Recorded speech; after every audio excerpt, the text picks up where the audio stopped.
There was no point in her even playing today if this is the plan. I'm sick of it. I'm sick of it, man. I'm sick of it. This is crazy, man. This is craziness, man. This is sabotage.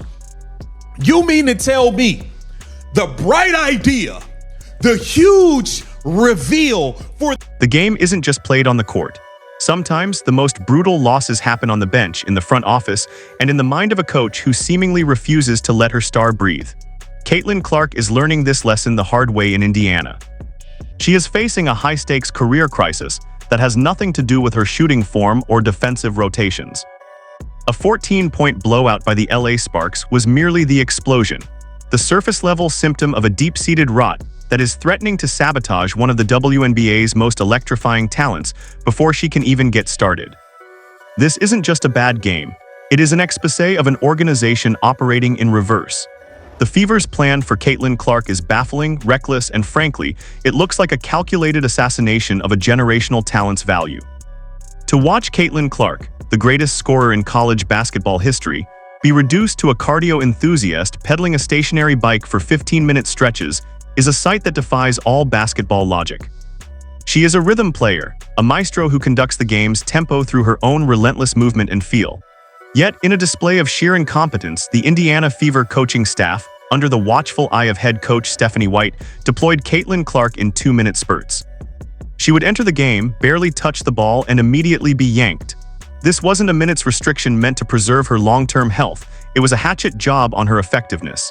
Caitlin Clark is not a plug-and-play role player, she is the engine. By chopping her time into nonsensical fragments, Stephanie White effectively neutered the engine and then blamed the car for not moving. The primary conflict isn't just about a loss. It's about sabotage, malpractice, and the irreversible damage being done to Caitlin Clark's brand and career by an organization that seems intent on building around anyone but her.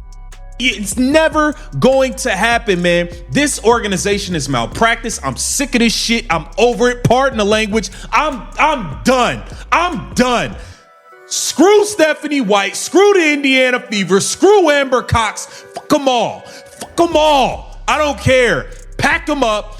Just trade her already. She's already in Los Angeles. Just finalize the trade. It is clear that you guys don't want her. Y'all are not building a team around her. You guys are building the team around Kelsey. The immediate fallout is tangible. It's in the numbers and on the faces. Caitlin Clark finished with a paltry 9 points and 3 assists, a stat line that would be unthinkable for a player of her caliber. The narrative is already being twisted, with critics ready to pounce on Caitlin Clark's -16 or her 4 of 12 shooting. But context is the assassin of these false narratives. How can Caitlin Clark possibly find a rhythm when her playing time resembles a game of musical chairs? The timeline is damning. She sits for 15 minutes, plays for 2, sits again, plays another 2, with her longest stretch reaching a mere 3 minutes and 10 seconds. This isn't a plan, it's a punishment. While Caitlin Clark was shackled to the bench, the LA Sparks were doing what they do best: exposing the Fever's paper-thin defense. They turned Caitlin Clark into a scapegoat while watching Ray Burrell turn into Jason Tatum, dropping 22 points, and Nico Gume dominating with 24. The Sparks' victory was a masterclass in exploitation, highlighting that the Fever's defensive structure is a leaky vessel. Meanwhile, Kelsey Mitchell dropped 29 points, which is great, but it's a red flag. The strategy feels less like a team effort and more like a showcase to justify the Stephanie White and Kelsey Mitchell show, leaving Caitlin Clark to wither in the shadows. Kelsey Mitchell is a phenomenal ball hawk. Her scoring prowess is undeniable, but using her hot streak as a reason to box out Caitlin Clark only fuels the accusation that this organization is trying to devalue its golden goose. The long-term strategic consequence is catastrophic. By diminishing Caitlin Clark's role, the Indiana Fever are not only losing games, but also risking their future franchise cornerstone. Of that, I'm not blaming her for 1 of 6 from 3. She's in no rhythm. I'm not blaming her for 4 of 12. This ain't on Caitlin Clark. This is on the damn organization. This is on the head coach. This is on the head coach. Flat out. Flat out, bro. Monique Billings was awful, but she did have 12 rebounds, but she wasn't good. Maisha Hines-Allen played 12 minutes. All zeros across the board, 2 rebounds. Horrible. Lexi Hall, 6 of 13, 14 points. She had a solid game. Kelsey Mitchell, 9 of 18, 5 of 9 from 3, 29 points. This deep analytical breakdown forces a hard question. Is it actually sabotage? The videotape doesn't lie. We see Kelsey Mitchell smoke a layup, Monique Billings miss a bunny, and Lexi Hall miss from 4 feet, a cascade of failures from everyone not named Caitlin Clark.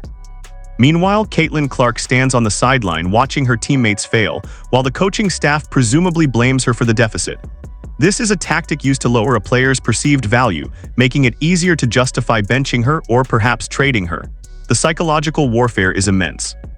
Caitlin Clark is a competitor. She needs to be on the floor fighting. To be denied that chance while her team is getting embarrassed is the ultimate disrespect.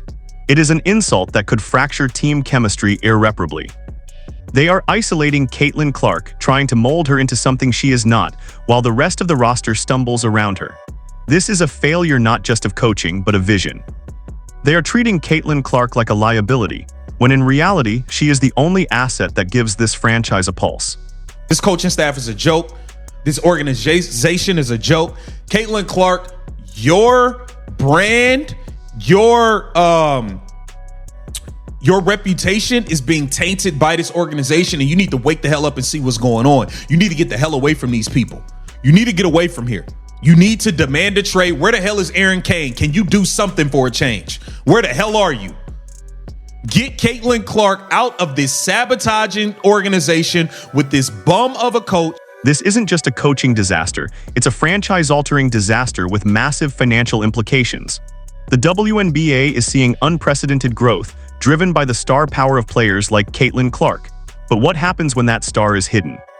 What happens to ticket sales, merchandise, and national TV ratings when Caitlin Clark is more famous for a stationary bike than for her step-back threes?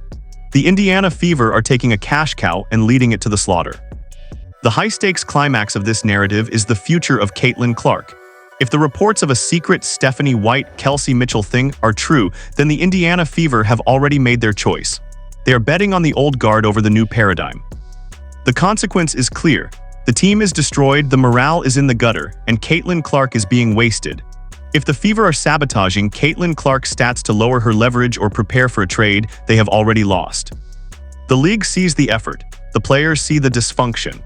And in this environment, free agents will never want to sign in Indiana because who wants to be the next player to be put on ice in favor of a fading philosophy?